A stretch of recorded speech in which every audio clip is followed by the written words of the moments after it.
This is my first record, and when I arrived, Naughty by Nature was performing live. There are also many pieces that Yushi drew for me, so I've kept them all. When I went to New York, I.O. said, "You've got to check out this movie, man."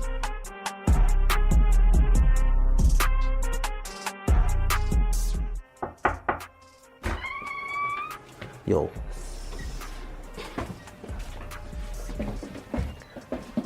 I'm KIKUMARU. I'm a rapper. Recently though, I've been DJing quite a lot as well. So, this studio was originally built by my dad.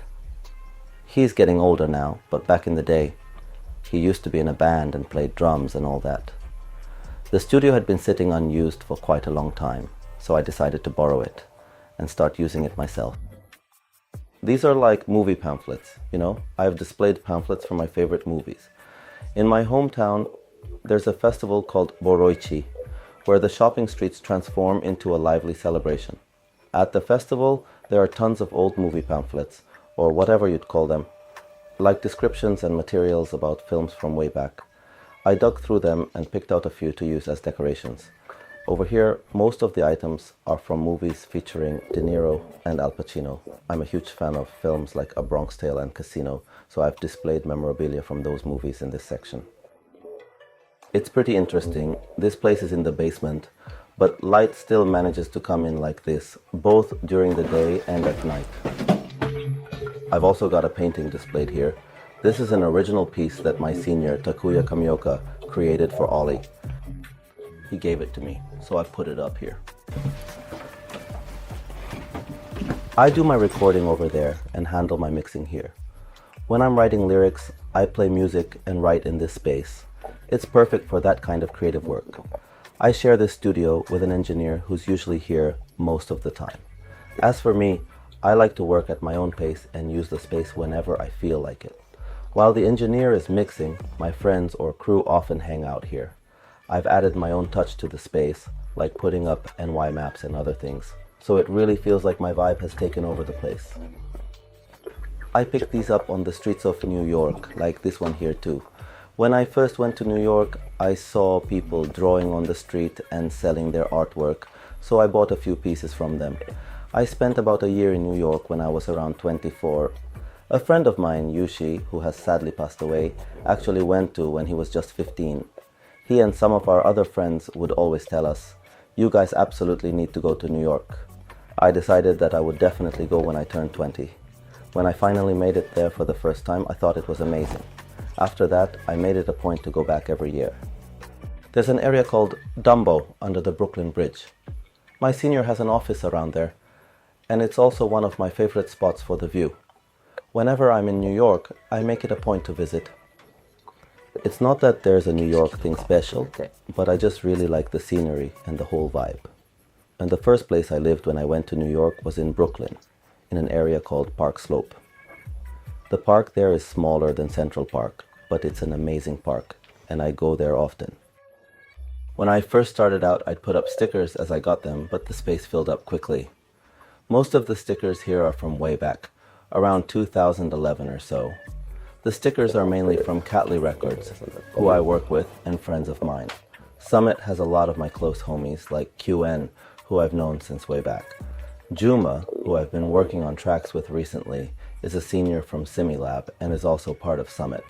I met them at various events and got these things during those times, I think. This is a kendama, and it's actually a coach kendama. I've always been into kendamas. I used to play with them a lot by myself back in elementary school. When I went to a coach exhibition, they had a bunch of kendamas, and I thought they were really cool. They gave me one, and I still play with it sometimes. Basically, everything that's up here is stuff I picked up in New York and whatnot, you know. I'm into things like cabs and New York trains. This is a figure of the L train, which connects Manhattan and Brooklyn. I enjoy decorating with items like this. This one's cool too, right? This painting was given to me by Rei Nakanishi, who was doing art in New York. I'm pretty into cassettes, so the ones outside are like this, but I have some inside too. And I still listen to cassettes sometimes, you know. And over here, this is another New York map, but then I also have flyers from events I went to in New York. Where did I get this one again? There's the flyer from when I went to see Bob James at the Blue Note. This is actually the thing I have the strongest sentimental attachment to. When I went to New York in 2012, there was an event called Rock the Bells that doesn't happen in New York more. It was a festival featuring Wu-Tang Clan, Dipset, DMX, J. Cole from back then, and Mobb Deep. It took place over in New Jersey. It was a 2-day event, the day before I flew back to Japan and the day of my return. I only went on the first day, and as soon as I arrived, Naughty by Nature was performing live. It had that kind of vibe. I was completely blown away. The person next to me gave me the schedule for the day, and that's when I realized how insane the lineup was. I've been displaying it ever since. It wasn't actually in New York. It was in New Jersey, right next to New York. I took a train for about 2.5 hours from New York, and when I got off, I was like, is this really the place? We got off at this place, then walked for about 30 minutes. I'm not even sure if it was the right station, but my friend and I went together, and that feeling of, wow, we finally made it, was amazing. When we got there, Naughty by Nature was performing live. Out of everything there, their show hit me the hardest. It was incredible. They were performing songs by Tupac and Biggie, and the crowd was singing along, shouting, "Rest in peace." It was the kind of show only legends could pull off. Ice Cube was there too, along with Soma New York other incredible artists on the lineup. The Prodigy were there too. Wu-Tang Clan was performing over there, and Dipset was on this side. I had no idea which one to watch. It was that kind of situation. I feel like festivals where such legendary acts are performing together. There's a New York rapper called VADO. I invited him to Japan before, so when I was helping him out with stuff, we exchanged contact info. I got his address directly from one of my favorite rappers. There's Japanese rap here too. My own cassettes and cassettes from my friend Masato, who's a DJ as well. I also have albums from Miles Davis and James Brown that I picked up in New York, along with Muro, Tatsuro Yamashita, and others. Some of these were gifts from a close friend of mine who's passed away, so they're really important to me. I use sounds from New York, like the noise of trains running, signals, and announcements about the next train. There's this hour-long tape of those sounds, and I incorporated it as an interlude on my third album. I mixed those sounds with my own rap and used it as part of the track. That cassette holds a lot of sentimental value for me. It's something I'm really attached to. This artwork is a collage, I think, created by my friend Sugi. He gave it to me, so I've put it up as a decoration. This ashtray is super cute, I just love how unique it looks. My dad actually bought this in San Francisco during his honeymoon. And that one over there has a cool story too.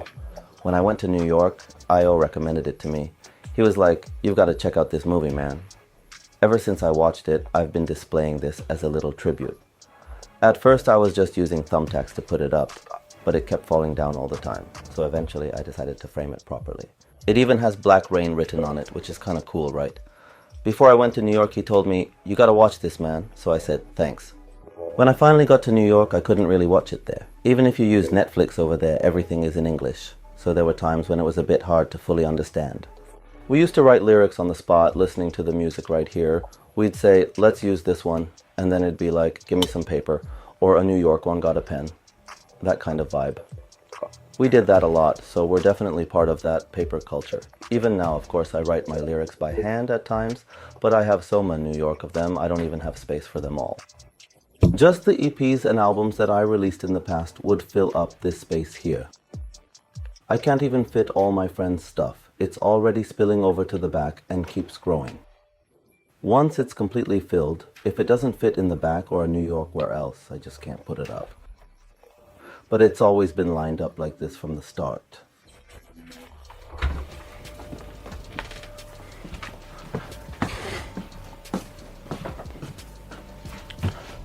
Let's step inside the studio for a moment. This is the studio, and over here is the booth where I do my recording. The engineer sits over there, and I'm here, speaking into the mic with headphones on. That's pretty much how the recording process goes. We also use this space for live show rehearsals, and lately I've been spending quite a bit of time handling and working with my records here too. I set things up here, and this boombox is from back when we used to hang out and listen to cassettes and CDs. Now, since iPods aren't really a thing in New York more, I just connect it via Bluetooth. I've also kept a lot of things that Yushi drew for me. They mean a lot. I used to take this with me to the beach or the river to chill out, so I display it. I'm really into VHS tapes, you know. Back in the day, I used to watch videos on them all the time, and even now, I still have a TV that can play VHS tapes. There are probably some things that are only available on VHS and nowhere else.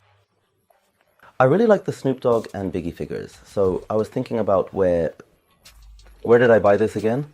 The Snoop one, I got it at this flea market type event held at Commune, a restaurant that used to be in Omotesando. It's not there in New York more, but it was super cheap, so I picked it up. Where did I get the Biggie one? I think it might have been at Union. My engineer said these were the best, so he helped pick them out. There was a time back then when we weren't recording on computers or anything like that. Instead, we used an MTR, which was a piece of equipment about this big. We'd connect a mic to it, import sounds from CDs, and hook the mic directly into the device. That's how we used to do it. Back in those days, I'd often set everything up in my room and work on recordings with my friends. It was a pretty hands-on vibe. But nowadays, I've moved on and do everything properly on a computer. Since junior high, I've been into listening to rap and skateboarding. When it came time for the graduation performance, everyone else was doing dances or singing. We thought, we've got to do rap, right? Yushi just took the lead and decided for us, saying, "You're going to rap and you're DJing." He didn't really ask, but we were into it, so we said, yeah, let's do it. That's how it all started. After that, I formed a team called Kujaku. Even before that, I already had friends who rapped, and we'd get together and rap with different groups of friends. One of them was in my high school class, and we teamed up when we got to high school.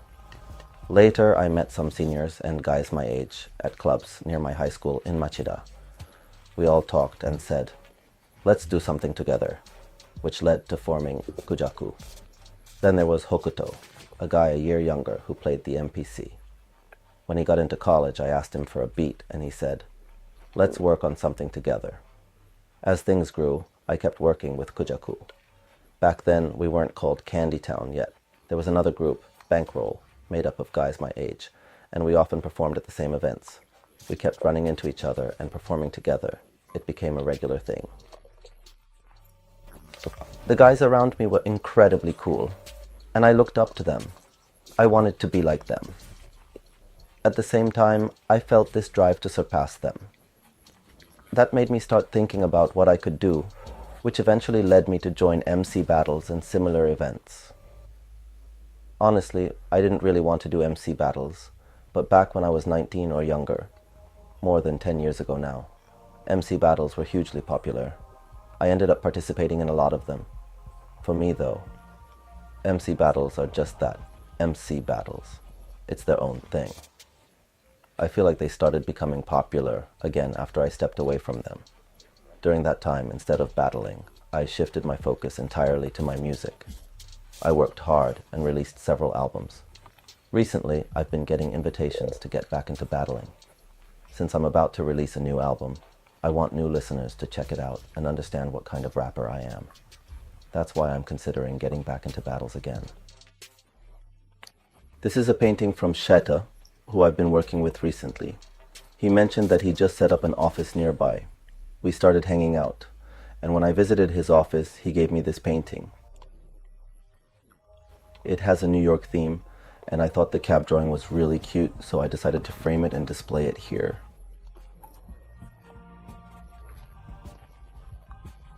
These are records released by my friends and myself. We're really into vinyl, so for me, releasing music on records holds a lot of meaning. It's something I really value. When I started rapping back in junior high, Yushi would often go to Shibuya alone and show me all kinds of shops. When I started tagging along with him, that's when the very first Concrete Green album had just been released. It was around the time when Green, Sita's second album, had just been released. There was a shop called Baby Blue, which was like the home base for Scars. I used to hang out there and listen to Sita's CDs. At that time I was really into Kaminari Kazoku. It was also when a new style of rap was starting to emerge. Even though it was completely different, I found myself listening to a whole new type of Japanese rap during that period. I was also really into the sounds created by IDL and similar artists back then. They were a huge influence on me. All my Japanese CDs are stored in the back of this CD shelf. I was really blown away by Stray Metal, a mix CD by my senior Ryan Boyer, as well as other mixes from seniors I've admired and looked up to for a long time. I think I might even have all of the Concrete Green albums in here too. I've been buying them since the first release, 1, 2, and 3. I'm not sure if I still have all of them here now, but the ones I do have are pretty worn out since they've been with me for such a long time. Oh yeah, Blah Army. I've been working with them for a long time. Their first album is insanely cool. When I was about 20 and organizing my first events, I invited Blah Army to perform. I think that's when I bought this. Dainari Delta Force and Blah Army. When I started doing a lot of live shows in Machida, it felt like it was kind of a midpoint between Shonan and other places. Because of that, people from that area would often come to Machida, and that's how we became friends. I've got a mix of Japanese music, hip-hop from the 90s and 2000s, and some original samples. I also have a lot of records at home, and this is the DJ set I've been using recently. I've got some 7-inch records from my friends, but the 2 LPs and 4 LPs don't fit here, so I can't display them. Hopefully I can find a spot to put them up someday. And this one here is a sample copy of my first record. It's from the time when my track was pressed on vinyl for the very first time. There's nothing written on it, but this was the sample I was given to listen to at that moment. And it's something I've kept ever since. At first, I was a huge fan of Kaminari Kazoku. I really looked up to artists like Rino Latina 2, Twiggy, and GK Marian. One of the first events I attended was in junior high, a Kaminari Kazoku event at Harlem. Dio was there, and You the Rock jumped from the second floor. As a junior high student, I thought, this is insane, and was completely blown away. Later, my DJ friend Masato introduced me to Sandpin Camp. It was either on DVD or VHS, and he said, you've got to watch this. We ended up watching it 2 or 3 times, and I kept thinking, this is incredible. That's when I started getting into the artists from Sandpin Camp. I came to the scene a bit late, but when Han New Yorker's album came out, I started listening, since it was a local release. I also got into Musuzoku, along with Kaminari Kazoku and Scars. Their styles are all so different, but they all came to me at once, and that's how I started getting into Japanese rap. Before that, I was into 8 Mile and 50 Cent, and as I listened to that American stuff, I was also listening to Japanese stuff, and got into all kinds of music. I run into Han New Yorker a lot around here, like when I'm riding my bike. We just say, yo. I've always liked the sound of the piano. I used to play it myself, and it's also used by other band members and our engineer from time to time. I still play it occasionally. I've got this mixer and 2 turntables, and this space is where I rehearse. I usually set up my laptop here and work on everything in this spot. As for mics, I'm using an Atoms and a Shure mic, both of which were gifted to me by a senior I really admire, Suda. My next album is set to release in October or November of this year. It's a collaboration album with the beatmaker Big 8. At the same time, I'm also working on my 4th album. It's nearly finished, and once it's released, I'm looking forward to really making moves and getting things into motion.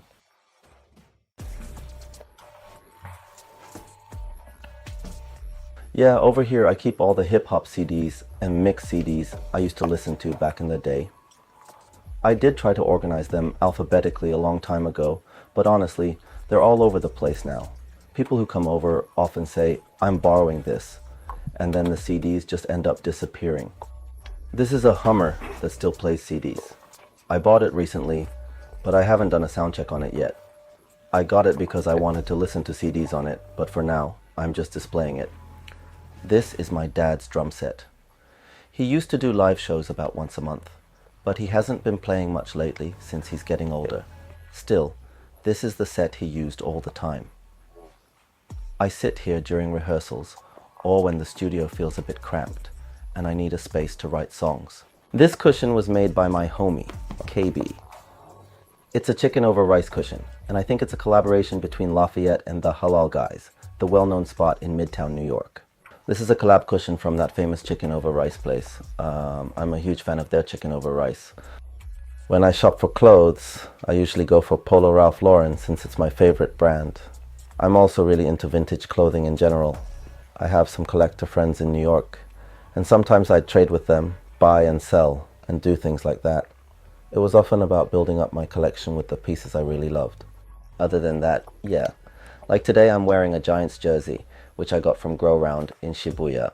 I've been going there for a long time, and some of my friends used to work there too. This one has Tokyo written on the back, which makes it look cool even if you're not a Giants fan. I think it was made by Brown or maybe New Era. It's something they gave me. When I visit other regions, I always make it a point to check out the vintage clothing stores. I look for vintage pieces and I usually keep an eye out for Polo Ralph Lauren as well. I also pick up items from brands like Nike and Tommy Hilfiger. If I see something I like, I'll buy it, regardless of the brand. The other day, when I went to Oita, I visited a few vintage shops and came across this jacket with an American flag on it. I thought, wow, that's so cool, and bought it purely because it looked awesome, completely regardless of the brand. I even wore it in a music video. This year I released a music video for Yahmoo, and the jacket I'm wearing in it is something I bought in Oita, where we also shot the video. The sizing is all about balancing my outfit, like the width of my denim and how everything fits together. Back in junior high, a friend taught me, don't wear anything oversized below this line. If you do, just wear your pants lower. That advice stuck with me and became a key part of my style. It was Masato who taught me that.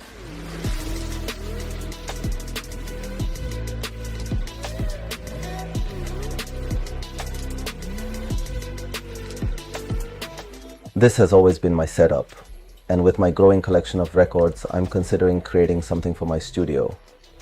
Right now, there's a small space on the wall where I can put things, but if I do, it makes the room feel even smaller. So I'm thinking of building something along the wall to organize all my records and books in one place. Since I have records and CDs I want to display, I'd like to showcase them more prominently while tidying up the surrounding space. When things get too cluttered, it doesn't feel right. My vision is to eventually have my own store, and that's something I'm really aiming for.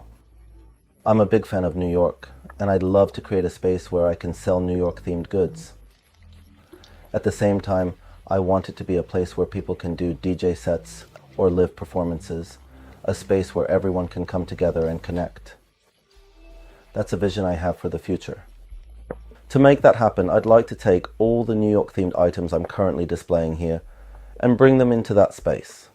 Creating that kind of store is something I'm planning to do in the future.